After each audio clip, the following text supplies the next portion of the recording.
internet and power right now.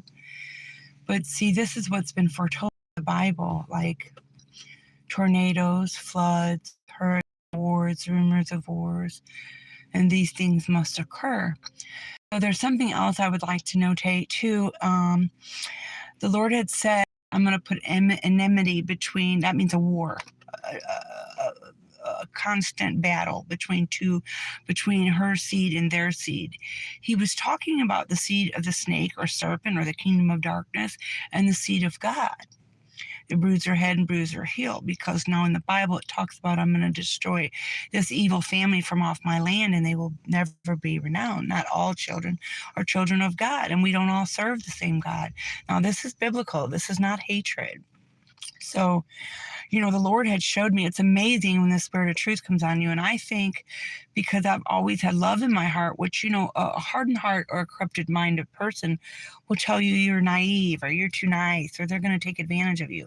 I don't think I could be too kind to anybody. And another thing the Lord had put on me, like if you're magnifying someone's flaws or insecurities, remember, life and death is in the power of the tongue.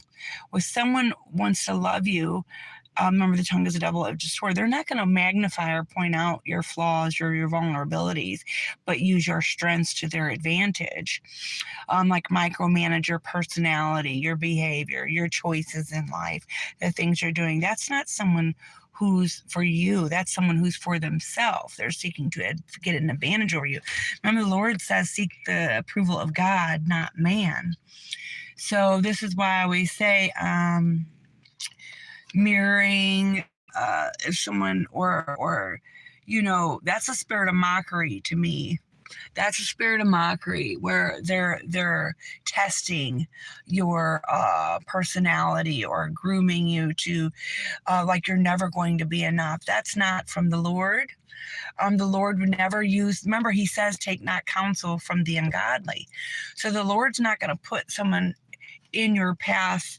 That's like, to me, a warfare variable, like where you're reminding me of something that's unsettling, and that's not from the Lord.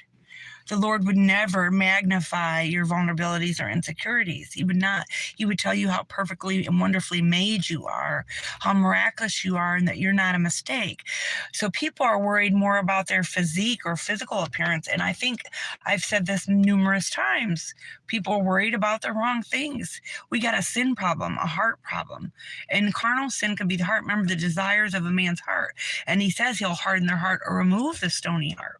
When you've got a removal of the stony heart comes through healing, your mind, a renewal of the mind comes, because hardening of the heart is where your pain, resentment, hatred, unforgiveness, all those variables lie in a hardened heart. And then you make choices out of your emotional depravity. So that's why I always say, I'm healed, whole, signed, sealed, and delivered.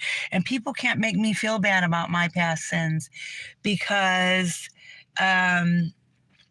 I know what that's my testimony.